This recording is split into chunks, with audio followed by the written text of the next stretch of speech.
Everything changed for me when I understood this philosophy. Learn to work harder on yourself than you do on your job. That's the simple philosophy that changed my life forever starting age 25. If you work hard on your job, you can make a living, which is fine. If you work hard on yourself, you can make a fortune, which is super fine. I didn't mind working hard on my job, but things didn't seem to change that much. Then I started working hard on myself to qualify. So let me put it in a philosophical phrase now. This is worth the price of whatever it costs for you to be here today. Here it is. Success is something you attract. Success is not something you pursue. It's something you attract by becoming attractive.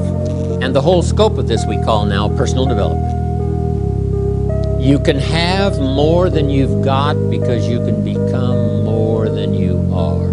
If you can multiply your value by 3, by 5, you can easily multiply your income by 3, by 5, by 10. But the key to doing it is to work hard on yourself. Now, that's why I mentioned this personal development part is learning multiple skills. If it would serve you, multiple languages, okay? Working hard on yourself. You know, people are fun to work with. The key sometimes it's not fun to work with is yourself.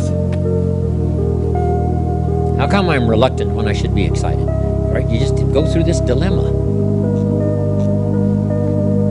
The work we do is fairly easy. Mr. Shoaff, my first mentor, taught me, the world is mostly full of real nice people. In fact, he said there's only about 11 or 12 real nasty, miserable, horrible people in the whole world. Now, he said they move around a lot. So you're bound to find one once in a while. But if you found one, you say, hey, there's only 11 more like you, I can handle that. There's not 1,000.